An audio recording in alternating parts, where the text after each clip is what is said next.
Okay, ito, I think maganda tong tanong sa inyong dalawa. Ano yung mga failure na naranasan nyo habang nagne-network kayo? Naalala nyo pa ba ito ngayon na successful na kayo? Yung mga tingin mo failure pero hindi man talaga actually failure. Yung tingin mo failure na mga experience mo. Sitwasyon. Na sitwasyon. Dumating sa point na naalala ko pa, 2006, ito yung, ang unang sasakyan ko rito, motor eh. Okay. And after 6 months, hataw talaga ako, hinahato ko talaga to. Muntik na ako nahatakan. Motor. Nahatak pa. Muntik na. Lock ng. Muntik na. Ganun kalupit. Kaya sabi ko, payaman ba talaga ako dito? Mm. Tapos ang sapatos ko, 1 year na hindi nagpapalitan. Kasi pagka, mukhang gutom diba, na rin. Diba pagka nagmumotor ka, ang tendency niyan, pag umulan, pag nabasa ka, uuwi ka pa din naman talaga eh. Ang sapatos pala, kapag ka nababasa ng ulan. Pero guys, ang sapatos niya, LV pag napupuno ng tubig, palabakan naman natin, naka-LV na Kaya nga sapatos sample ko eh. kaya pala. Alam mo yung sapatos, pag pala napupuno ng tubig yan, natatanggal yung swelas niyan. Kahit ayaw mo, matatanggal talaga. Tatanggal. Kaya yung time na yung 2006, suki ako na Mr. Quickie sa amin. Sa Kabanatuan. Oo. Hindi ako nagkapalit sapatos. Puro swelas. Puro swelas lang. Yes. Kasi ilan sisira eh. Palitan lang yan. So kaya sabi ko, payaman ba talaga ako dito sa AIM Global? Yung iba kasi nakikita yung success na natin eh. Oo, yung Pero balik-balik ka sa abroad, naka-LV ka. Pero yung una, talagang sabi ko, totoo kaya yaman pa ako dito. Yung upline ko, dumating yung points, humingi na ako advice. Mukhang hindi ako payaman sa AIM Global, mag-abalik nila akong Taiwan. Yung upline ko, awang-awa sa akin. Sabi niya, oo nga, Andy, tingin ko, mag-abroad ka na lang. Grabe, no? Pero sabi ko, nung kaka-attend ko ng NDO, lagi ako ma-attend NDO. Ilang sikreto ko. Yung parang vitamina mo. Yun ang vitamina ko. Lagi akong power talaga after NDO. Recharge ako. Kaya pala na-meet kita. Powerful. Ka-attend mo lang pala. Wala talaga. Loaded ka nun. Kaya sa mga mahiling mag-complain, nahihirapan, isa lang advice ko sa inyo, attend ka lagi ng NDO. Vitamin N. Yun na. Walang iba sikreto. Vitamina N. Kasi kahit kami kumikita na, umattend pa rin kami. How about yung mga nasa abroad? Paano mo? Anong NDO? May mga video bang... Yun ang maganda nga sa online eh. Yun na nga sa online eh. Meron na tayong NDO.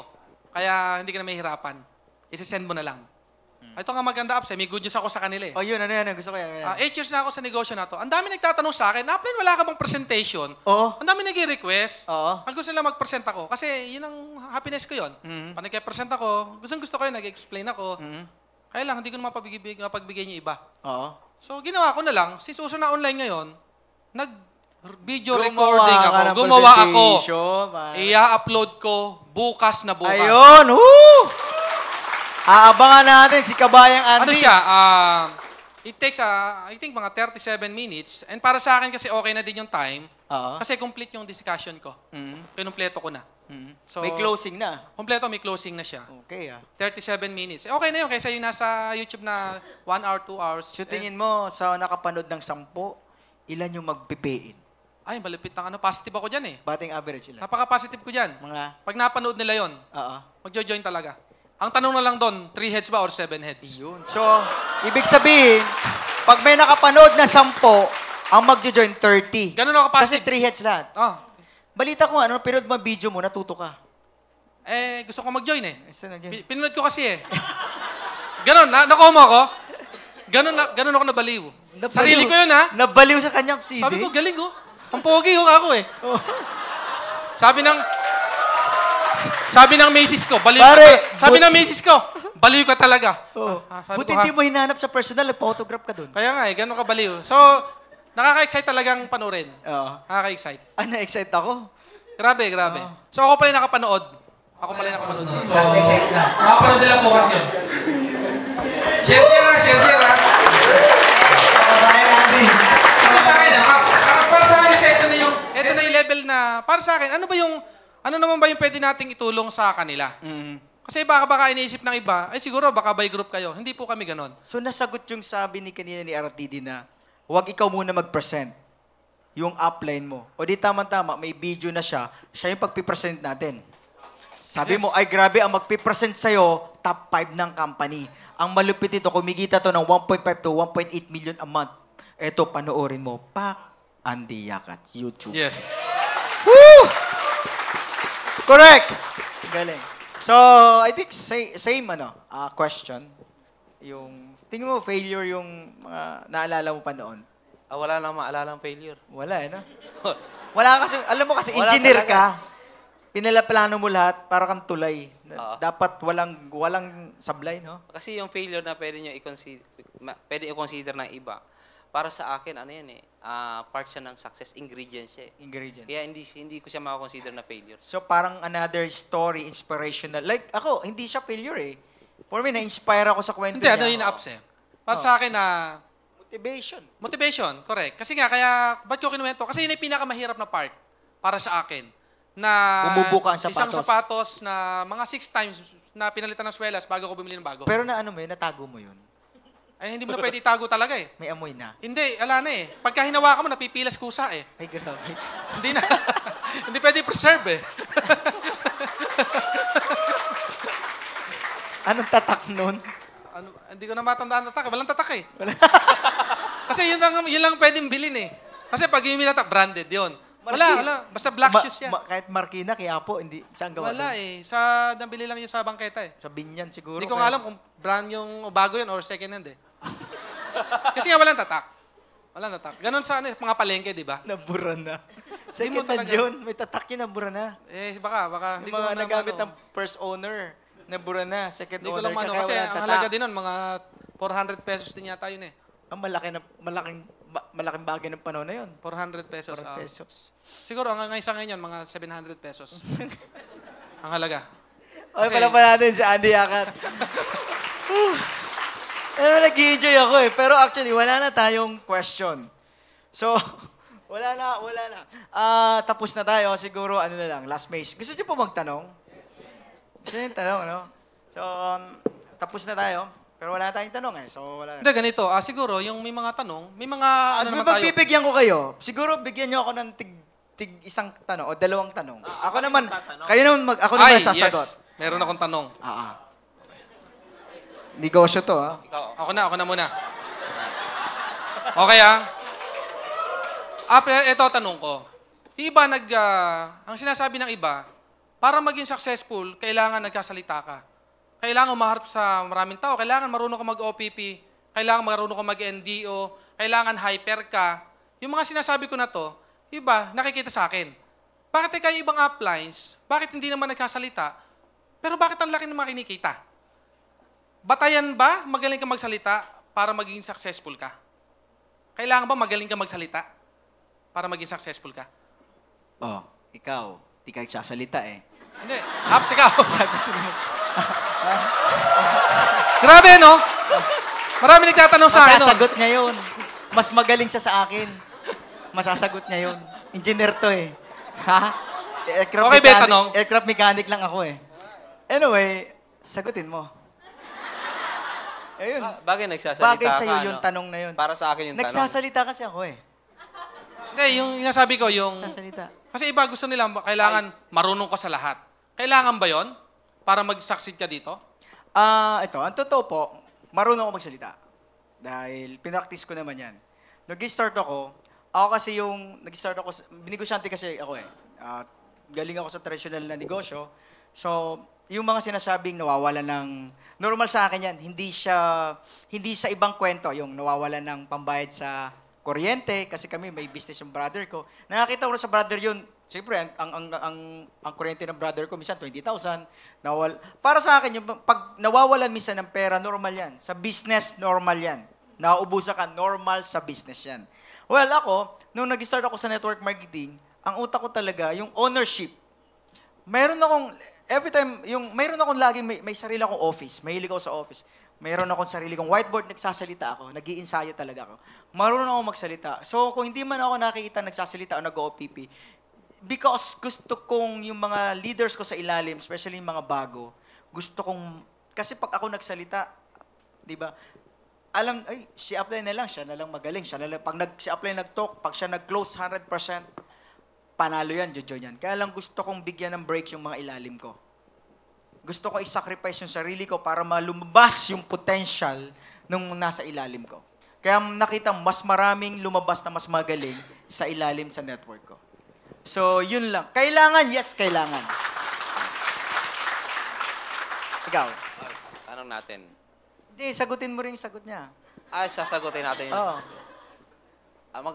medyo malayo yung sagot ko. Medyo kakaiba. Oo. Para sa akin, hindi mo kailangang maging magaling para maging successful ka Oo. sa AIM Global. Importante lang, kasi ang formula dyan, leadership. Mm. Pag sinabing leadership, kasi ako naniniwala ako, bawat isa sa atin may kanya-kanyang talent. Oo. May kanya-kanyang gift na binigay. Mm. So, ang gagawin mo lang, kung ito, ganto, i-combine, pagsasama-samahin mo lang, Galing nila. dapat as leader, marunong kang tumingin ng mga talents ng ilalim mo. Pagsasama-samahin mo lang yan, kung anong wala sa'yo, parang meron ka na rin. Ganun. So sa ilalim mo, yung mga galing magsalita, sila. Ganon. Kaya, di ba usually, hindi naman ako nagtotalk kasi wala akong talent mag-talk. Mm. Pag NDO, lalong wala. Wala talaga. Lahat wala eh. Hindi, napansin ko lang, wala talaga ako sa Pero lahat. planado lahat. Pero nangyari, marunong lang akong kumilatis kung sinong meron. So, kaya lang, nangyari, pag nako-convince ko lang to work for a certain goal, yun, sasama-sama kami, yan, nagagawa yung mga dapat gawin. Galing. Galing. Kapul. Oh. May question ka pa sa kanya? Ako naman. Hindi, yung question yung galing sa Twitter. Eh. Okay. Sa Nabasa ko kanina So may yun eh. Twitter ka? May Twitter. Wow. Talagang iba na, no? Ito naman, question ko. Medyo kakaiba. Kakaiba. Di ba, nagsama kayo ni Upline Andy nung first time yung sumabak sa AIM Global. Ano-ano yung mga memorable moments sa pag-network nyo, yung hindi nyo makalimutan.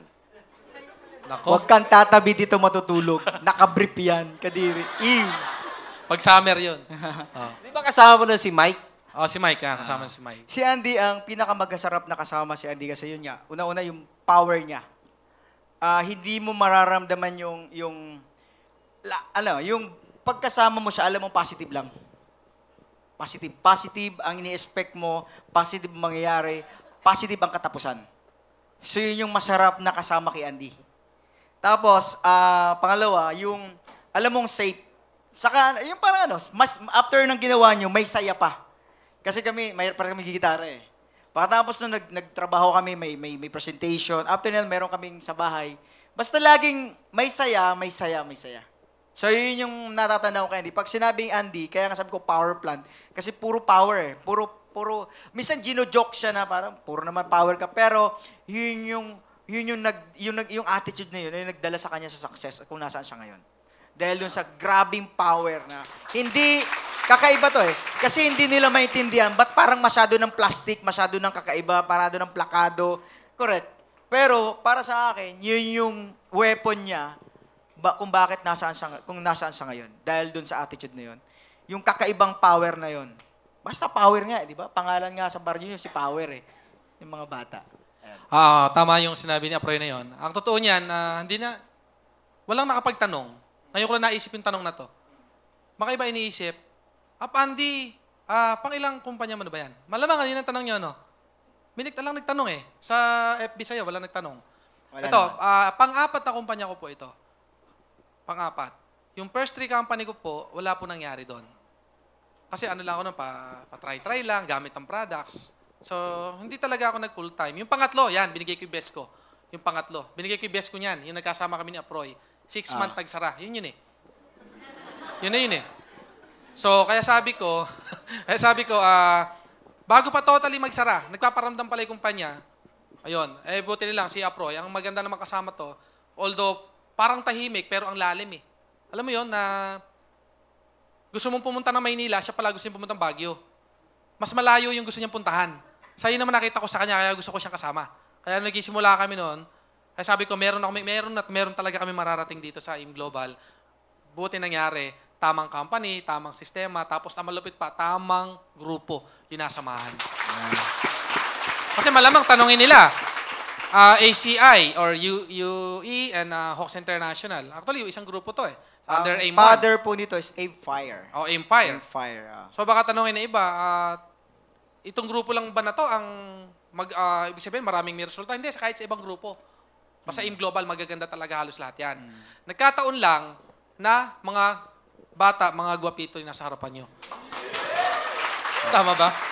Sobrang kapal na talaga no? Kasi yun lang meron dito Kailangan, pag kumapal talaga yung bulsa, sama na natin yung mukha May Photoshop na. Anyway, yun. I think we're done, man. So, last message na lang siguro para masabi niyo sa mga online and offline na mga distributor ng Alliance in Motion Global. So, sino magsisimula? Na, tuturuan sila. So, si Bert na lang. Okay. Last message, upline daw So, last message, Bert, para matapos na itong gabi ito. Sa mga... Okay, magkailangan nyo, kung hindi pa kayo nasa online, explore kayo kaagad. ASAP. Bukas na bukas, kung hindi ka pa nag-online, umpisahan mo na. Mahirap na mapag-iwanan. Yeah. Yun lang. Yeah. Invest gadget, lahat. Invest. Kailangan mag-invest. Regaluhan mo sarili mo ng gadget. So, sa akin siguro, masabi ko, bago ko bumalik ng Australia next week, sabihin ko na ngayon sa kanila. yeah. Kasi wala na tayong schedule. Mm. So, masabi ko lang sa mga nagsisimula, kung ikaw, less than a year ka pa lang, hindi mo pa nakuha yung goal mo, 2 years, hindi mo nakuha yung goal mo. So, para sa akin, okay lang yan. Ang importante, kahit mabagal ka, kahit sobrang bagal mo pa, para sa akin, ang importante, basta tuloy-tuloy ka lang, 1 year, 2 years, o 3 years man yan, hindi pinag-uusapan kung mabagal mong nakuha. Ang importante, nakuha mo pa rin yung goal, yung pangarap mo.